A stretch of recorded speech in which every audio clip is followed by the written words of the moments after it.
grande. Ele é tão lindo.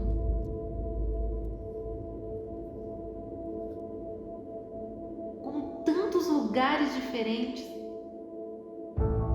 Deus foi tão criativo em tudo. Mas eu continuo sentindo um vazio dentro de mim.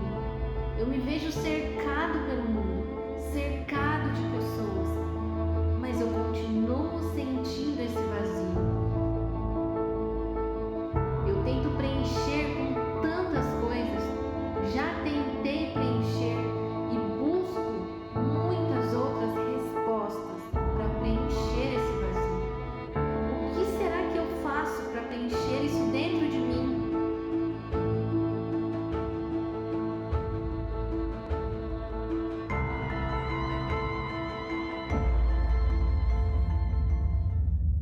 Você sabe? Como eu disse, hoje nós estamos no final da nossa série Estágios. Quem estava aqui desde a primeira? Levanta a mão para eu poder ver vocês. Muito bom, vocês gostaram? Obrigado, uma pessoa gostou, isso é fantástico, porque Deus tocou o coração de uma pessoa e a gente fica feliz com isso. Brincadeira, gente. Realmente essa é uma série que talvez alguns não estejam entendendo. Mas como assim estágios? A gente falou sobre tantas coisas, mas talvez ainda não tenha feito tanto sentido para vocês. E hoje eu tenho certeza que vai falar, era isso, então por isso que começou desse jeito. E se vocês me permitirem, eu quero recapitular rapidamente com vocês, principalmente para aqueles que não puderam estar na primeira ou na segunda semana. Hoje é a terceira mensagem.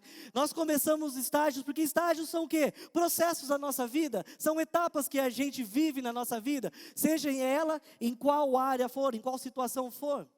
E a gente começou com o primeiro estágio, foi relembrar sobre estar de volta ao lar. Nós falamos sobre o vazio existencial que existe dentro de nós, que nós tentamos preencher com tantas coisas, mas que esse vazio só é preenchido quando nós voltamos para o lar, que é onde está Jesus.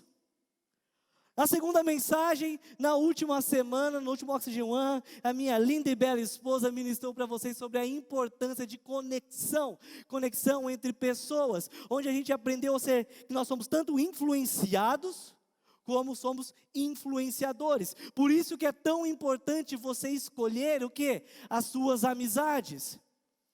E a gente viu o poder que nós temos de influenciar as pessoas com a nossa vida, principalmente para o bem, principalmente falando daquele que é único, digno de toda a honra, toda a glória e todo o louvor. Tudo que nós fazemos nessa casa é por Jesus e é por pessoas. E hoje, para encerrarmos essa série, nós vamos fechar com chave de ouro. E o título dessa mensagem hoje é Extraordinário. Repita comigo, extraordinário.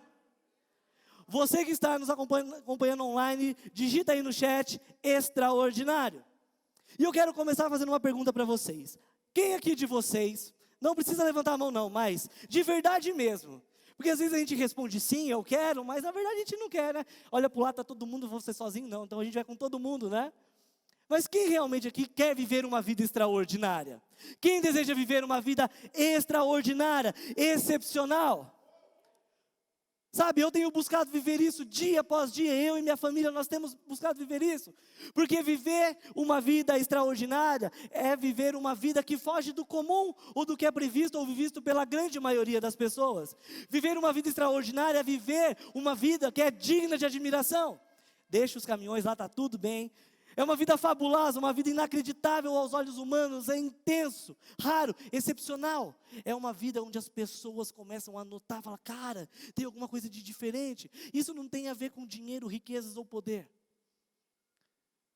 Viver uma vida extraordinária é viver uma vida que vai além, que excede. É por isso que nós só temos uma vida para viver. E por isso eu te pergunto, como você tem vivido a sua vida? Nós só temos uma vida para viver. Como você tem vivido a sua? Sabe, eu tenho visto tantos jovens, tantos adolescentes que vivem a vida como se não fossem viver para sempre, como se não houvessem amanhã. Sabe? Parece que não estão muito preocupados com as consequências das suas escolhas, das suas decisões. Saem metendo louco, mete a cara em tudo, não tem medo de nada. E deixa eu dizer uma coisa para vocês, não se escandalizam não, tá? Mas vocês estão certos. Meu Deus, que heresia! Onde já se viu falar que meter o louco está certo, viver a vida como se não houvesse amanhã está certo? Sabe? Nós fomos criados para vivermos dessa maneira, para sermos destemidos, corajosos, mas, vírgula. O problema é que muitos de vocês estão fazendo da maneira errada. Como eu disse, vocês gostam de viver a vida como se fosse viver para sempre, e é verdade. Nós vamos viver para sempre porque nós temos a eternidade pela frente. Mas existem dois caminhos distintos que levam a essa eternidade. Um é ao lado de Jesus. A outra eternidade não é ao lado de Jesus. Vocês parecem não estar muito preocupados com as consequências das suas escolhas, e vocês estão certos. Você não precisa ficar preocupado ou ter medo daquilo que você faz, quando você toma decisões inteligentes, sábias, corretas, pautadas na palavra de Deus. Vocês devem meter o louco mesmo. Mete o louco, mete a cara, vai para cima. Vai viver a vida sem medo. Mas somente quando você tem certeza de que o caminho que você está é o correto, quando você está em direção ao lar, quando você está em direção a Jesus, quando os seus olhos estão fixados em Jesus. Isso faz sentido para vocês? Por isso eu gostaria que você abrisse a sua Bíblia, ou o aplicativo do seu celular, ou acompanhe conosco aqui no LED, no livro de Deuteronômio. Deuteronômio é o 5º livro da Bíblia. Quando a gente ia para a escola dominical, a gente cantava a musiquinha, Gênesis, Êxodo, Levítico, Números e Deuteronômio. Isso, capítulo 11, versículos 26 ao 28. Abre a sua Bíblia e ela diz o seguinte. Prestem atenção. Hoje estou pondo diante de vocês a bênção e a maldição. Vocês terão bênção se obedecerem aos mandamentos do Senhor, o seu Deus, que hoje lhes estou dando. Mas terão maldição se desobedecerem aos mandamentos do Senhor, o seu Deus, e se afastarem do caminho que hoje lhes ordeno, para seguir deuses desconhecidos. Simples, não é? Quando você lê esse texto, sabe aqueles filmes que parece que você está numa estrada? Dá para eu não cair, né, gente? Uma vez eu quase caí daqui de cima. Você chega e de repente, eita, um caminho para lá e um para cá, e você tem que escolher. Não dá para abrir a perna e seguir. Você tem que decidir por qual caminho andar. Tem momentos que a estrada é única, mas tem momentos na nossa vida que a gente tem que tomar algum tipo de decisão, para a direita ou para a esquerda. Deixa eu dizer, uma dessas escolhas, uma dessas estradas, ela é boa, a outra não. Uma delas te leva a lugares incríveis, extraordinários, com paisagens incríveis. A outra não. Uma delas te promete um futuro brilhante. A outra não. Uma delas te leva à salvação. A outra não. Uma delas te preenche por completo. A outra não. Uma delas te leva à paz. Mesmo quando você está numa situação difícil, você tem paz. A outra não. E por isso eu te pergunto, qual estrada você está hoje? Qual estrada você está dirigindo a sua vida? Sabe, muitas pessoas têm medo de tomar o caminho de seguir a Jesus, porque tem medo de perder o que é a sua liberdade, de perder o brilho da vida. Acha que é chato seguir Jesus, porque você vai ter que deixar de fazer tantas coisas que você gosta. Tem medo de perder o tempo, de desperdiçar a sua adolescência, a sua juventude, porque nós queremos viver uma vida intensa. Mas quem disse que com Jesus você não vai viver uma vida intensa? Quem disse para você que quando você está com Jesus, a sua vida não é legal? É chata, parada, monótona? Olha para mim. Não precisa levantar a mão mais. Você que está aqui hoje, você que está me acompanhando online. Você que não está no caminho de Jesus. Ou você que estava e por algum momento você se desviou dele. Deixa eu te perguntar. Você que tem vivido essa vida sem arrependimento, quer meter o louco, você tem curtido a sua liberdade, a sua adolescência, a sua juventude longe de Jesus. Você está feliz? Você está em paz? Está satisfeito? Você está se sentindo completo? Realizado? Não falta nada na sua vida. Sabe, no começo, o lobo mau não parece tão mal assim. Sabe, no começo a estrada parece ser boa, bonita, paisagens lindas. Uau! Até que chega a primeira curva. O fruto proibido que Adão e Eva comeram não era feio, era bonito, suculento, gostoso. O Lotso, ele era atencioso, simpático, era educado, era bonzinho demais. Quem não queria um Lotso? Ah, e a Amy? O que falar da Amy? Era uma boa moça, uma boa esposa. Ela era vítima, coitadinha. Vocês localizaram quem é a Amy aqui, gente? Filme Garota Exemplar. Lembra quem não assistiu? E o Harvey Dent? Uau! O defensor de Gotham City? Batman. Todos eles pareciam ser uma coisa, mas na verdade eram outras. Isso faz sentido para vocês? Sabe, eu não estou aqui nessa noite para te julgar ou te acusar das decisões que você tomou na sua vida. Não, mas para te mostrar que você tem outra opção. Não é porque você tomou um caminho errado que ele é sem volta. Não. Você sempre pode voltar, você sempre pode corrigir a rota, o rumo, o destino que você se encontra. Você não precisa passar o resto da sua vida se arrependendo das más escolhas e decisões que você tomou. Não. Você não precisa viver uma vida de autopunição. Cara, deixa eu te mostrar uma coisa. Eu vou tocar uma música para vocês. Eu posso? Pode. Menino da Porteira. É nada? Contaram uma piada para mim hoje. Você sabe tocar Menino da Porteira? Eu não, você sabe? Eu sei. Sai, menino. Tô brincando, gente, mas nessa não. Eu vou tocar uma música que eu tocava na minha adolescência. Vamos ver se está funcionando aqui. Vamos ver se eu tenho que ligar o violão aqui, né, gente? Tá ligado aqui? Tá ligado aí, Vitor? Tá saindo para vocês o som? Coisa aí? Estão ouvindo certinho?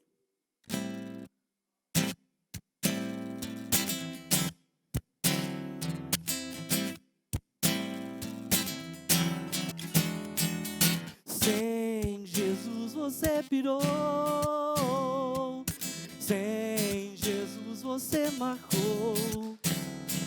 No mundo sem verdade, sem solução pra dar.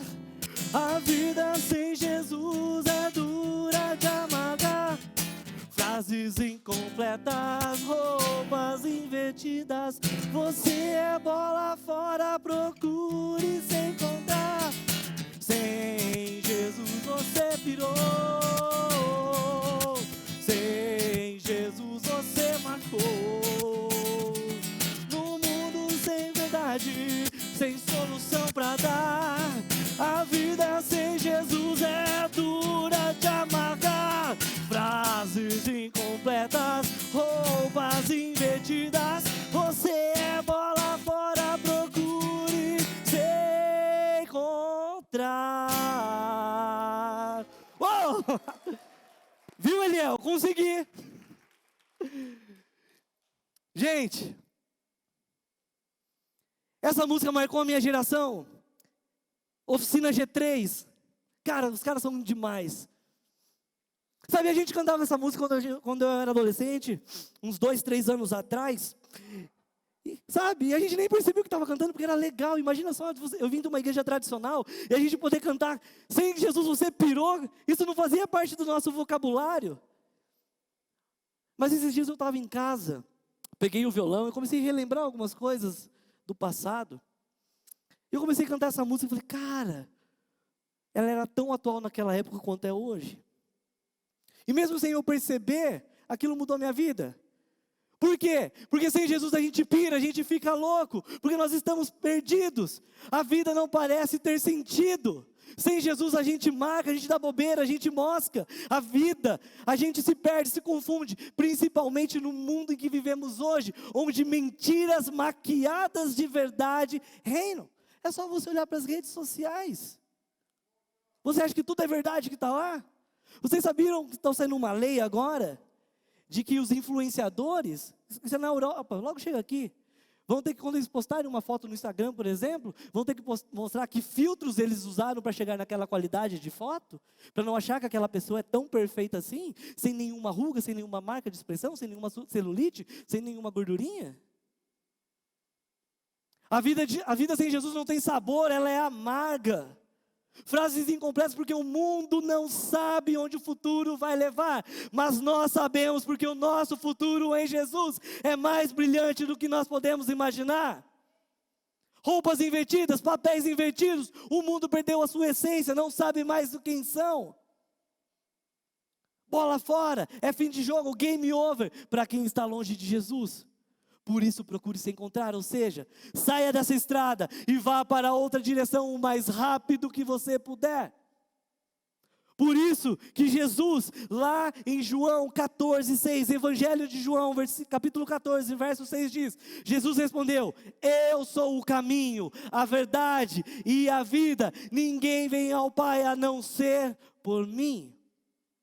Deixa eu dizer uma coisa, Jesus é o caminho. Ele não está falando que Ele é um caminho, mas Ele é o único caminho. Ele é a estrada. E sabe o que eu percebi? Que muitas vezes a gente acha, quando a gente toma o caminho de Jesus, a gente acha que a gente está sozinho até encontrar com Ele.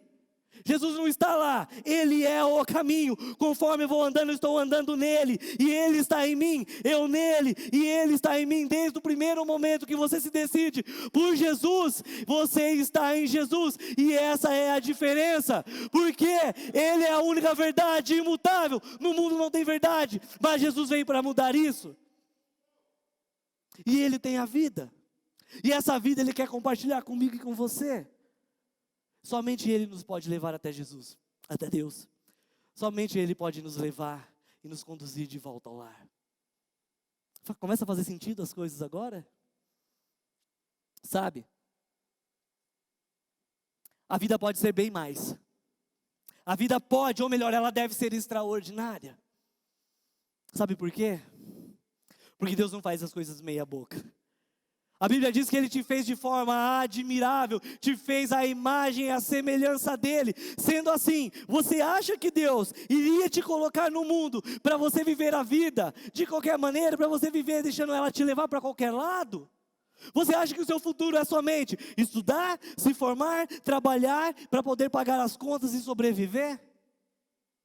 Você acha realmente que Deus te criou para isso? Sabe, você pode até viver assim. Na verdade, a grande maioria das pessoas vivem dessa maneira. Mas escute disso. Existe muito mais. Porque uma vida extraordinária te espera. Mas por que então nós não conseguimos viver isso? Sabe por quê? Porque grande parte das pessoas vivem uma mentira. Elas estão presas ao seu passado, não conseguem esquecer aquilo que viveram, não conseguem libertar as suas mentes, acham que por tudo que já fizeram, elas devem pagar por isso pelo resto da sua vida, merecem ser punidas, e não se acham dignas de viver uma vida incrível e extraordinária. E deixa eu dizer, isso é mentira.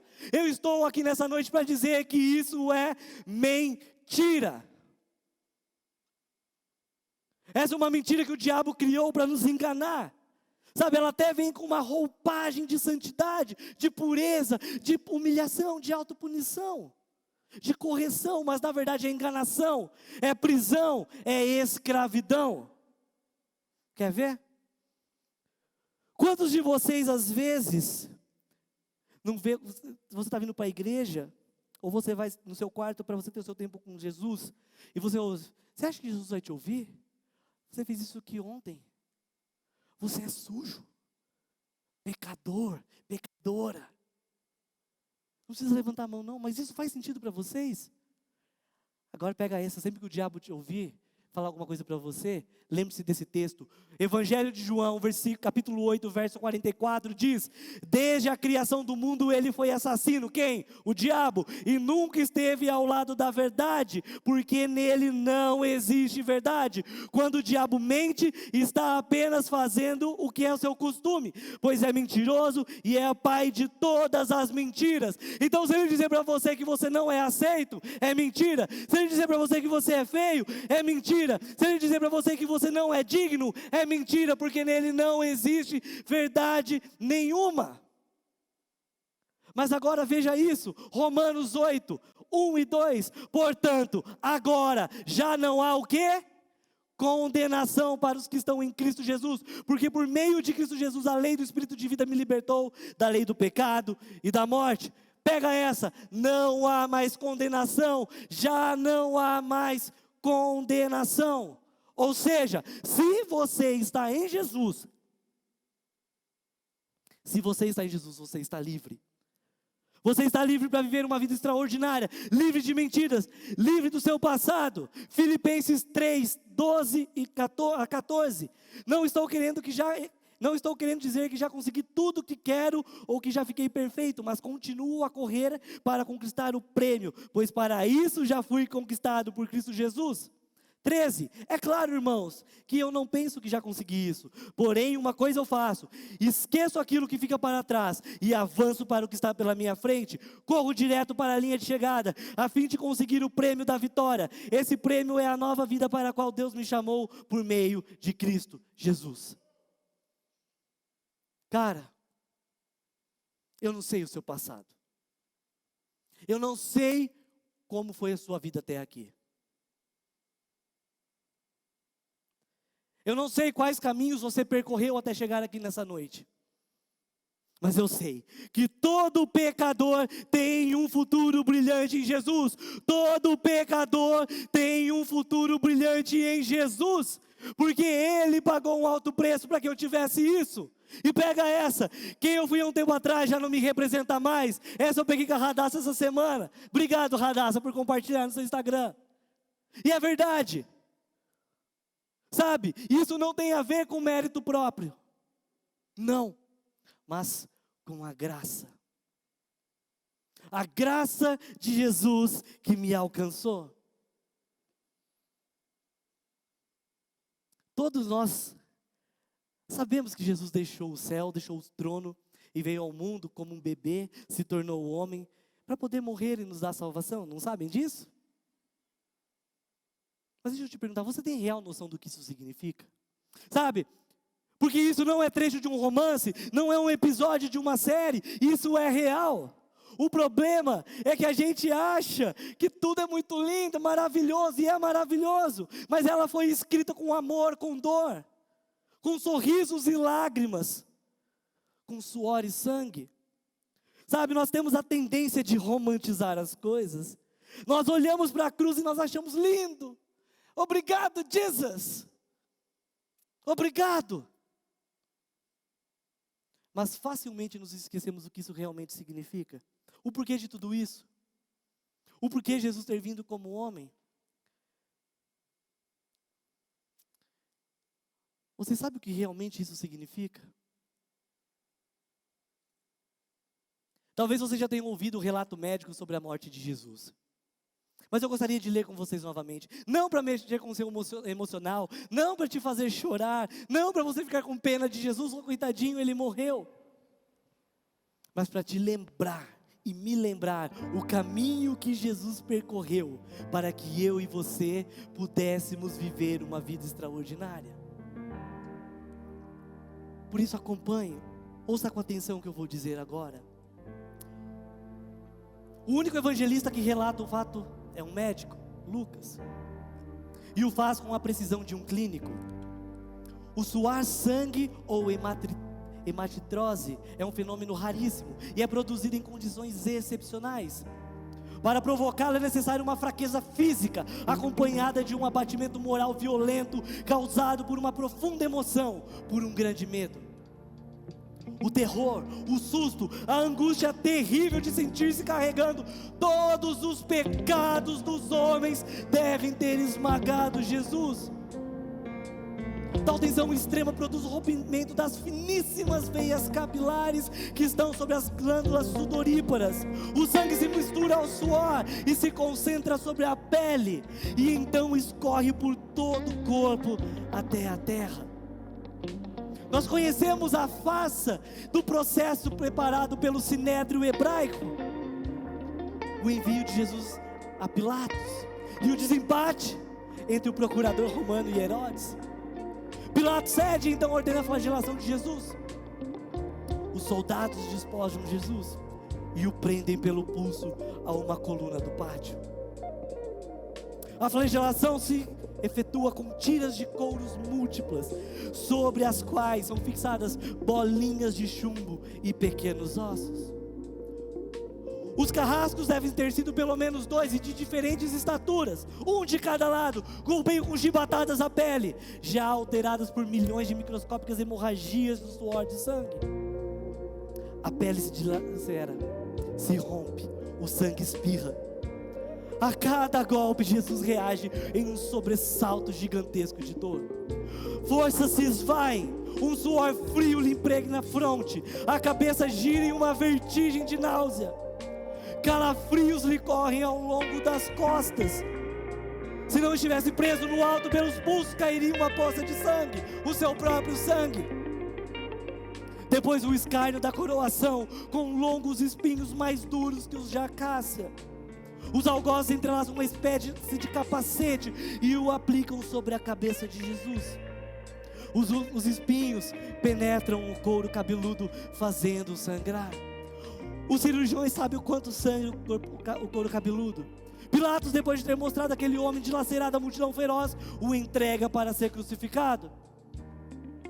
Colocam sobre os ombros de Jesus o grande braço horizontal da cruz. Pesam 50 quilos. A estaca vertical já está plantada sobre o Calvário. Jesus caminha com os pés descalços pelas ruas de terreno irregular, cheias de pedregulho. Os soldados o puxam com as cordas como um animal. O percurso é cerca de 600 metros. Jesus, fatigado, arrasta um pé após o outro. Frequentemente cai sobre os seus joelhos. Os ombros de Jesus estão cobertos de feridas. Quando ele cai por terra, a viga que está sobre ele lhe escapa, escorrega e lhe raspa e esforça o dorso. Sobre o Calvário tem o início a crucificação. Os carrascos despojam o condenado, mas a sua túnica é colocada sobre as suas feridas, e para tirá-la depois faz uma dor terrível. Quem já tirou uma atadura, uma gaze de uma grande ferida sabe do que eu estou falando. Cada fio de tecido já está grudado sobre a pele, em carne viva. Ao levarem a túnica, se laceram as terminações nervosas, posto descoberto pelas suas feridas. Os carrascos dão um puxão violento. Há um risco de toda aquela dor provocar uma síncope, mas ainda não é o fim. O sangue começa a escorrer. Jesus é deitado de costas. As suas feridas se incrustam de pés e pedregulhos. Colocam sobre ele, sobre o braço horizontal da cruz. Os algozes tomam as medidas. Com uma broca é feito um furo na madeira para facilitar a penetração dos pregos. Os carrascos pegam um prego longo, pontiagudo e quadrado, apoiam sobre os pulsos de Jesus e com um golpe certeiro de um martelo o plantam e o rebatem sobre a madeira. Jesus deve ter contraído o rosto assustadoramente. O nervo mediano foi lesado. Pode-se imaginar que Jesus deve ter provado uma dor lancinante, acutíssima, que se fundiu pelos dedos, espalhou-se pelos ombros, até atingir o cérebro. A dor mais insuportável que um homem pode provar, ou seja, aquela produzida por lesão dos grandes troncos nervosos. Provoca uma síncope e te faz perder a consciência, mas em Jesus não. O nervo é destruído só em parte. A lesão do tronco nervoso permanece em contato com o prego. Quando o corpo for suspenso na cruz, o nervo se esticará fortemente, como uma corda de violino esticado sobre o cravelo. A cada solavanco, a cada movimento vibrará, despertando dores dilacerantes. Um suplício que durará mais de 3 horas. O carrasco e seu ajudante empunham a extremidade da trava, elevam Jesus colocando o primeiro sentado e depois em pé, consequentemente fazendo-o tombar para trás, e o encostam na estaca vertical. Depois rapidamente encaixam o braço horizontal da cruz sobre a estaca vertical. Os ombros da vítima esfregam dolorosamente sobre a madeira áspera. As pontas cortantes da grande coroa de espinhos penetram o crânio. A cabeça de Jesus inclina-se para a frente, uma vez que o diâmetro da coroa não permite que ele apoiar-se na madeira.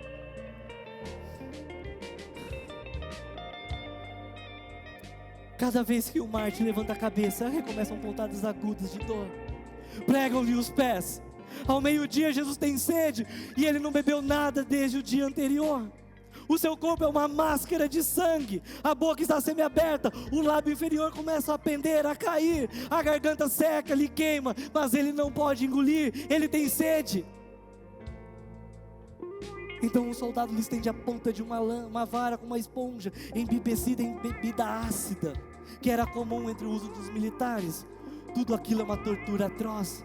Um estranho fenômeno se produz no corpo de Jesus. Os músculos dos braços se enrijecem em uma contração que vai se acentuando. Os deltoides, os bíceps esticados e levantados, os dedos se encurvam. É como se acontece com alguém que tem tétano. A isso os médicos chamam de tetania, quando os sintomas se generalizam. Os músculos do abdômen se enrijecem como ondas imóveis. Em seguida aquele entre as costelas, os do pescoço, os respiratórios. A respiração faz pouco a pouco mais curta, vai diminuindo. O ar entra como um sibilo, mas não consegue mais sair. Jesus respira com o ápice dos seus pulmões. Ele tem sede de ar, como um asmático em plena crise. Seu rosto está pálido e pouco a pouco se torna vermelho. Depois fica violeta purpúreo e depois azulado cianídeo. Jesus é envolvido pela asfixia. Os pulmões cheios de ar não podem mais esvaziar-se. A fronte está impregnada de suor. Os olhos saem fora de órbita. Mas o que acontece? Lentamente, como um esforço sobre-humano, Jesus toma um ponto de apoio sobre o prego dos pés. Esforça-se a pequenos golpes e se eleva, aliviando a tração dos seus braços. Os músculos do tórax se distendem. A respiração torna-se um pouco mais ampla e profunda. Os pulmões se esvaziam e o rosto recupera a palidez inicial. Por que esse esforço? Porque Jesus ele quer falar: Pai, perdoa-lhes, pois eles não sabem o que fazem. Logo em seguida o corpo começa a afrouxar-se de novo e a asfixia recomeça. Foram transmitidas 7 frases pronunciadas por ele na cruz. Cada vez que ele quer falar, ele deve fazer a mesma coisa, se apoiar nos pés. Inimaginável. Atraídos pelo sangue que ainda escorre e pelo sangue coagulado, enxames de moscas zunem ao redor do seu corpo, mas ele não pode enxotá-las. Pouco a pouco, tempo depois, o céu escurece, o sol se esconde. De repente a temperatura diminui. Logo serão 3 horas da tarde. Depois de uma tortura que durou 3 horas, todas as suas dores, a sede, as cãibras, a asfixia, o latejar dos nervos medianos, lhe arrancam um lamento: meu Deus, por que me abandonaste? E no final Jesus grita: tudo está consumado. Tetelestai, está consumado. Tetelestai, está consumado. E em seguida um grande brado diz: Pai, em tuas mãos entrego o meu espírito, e morre em meu lugar, em seu lugar.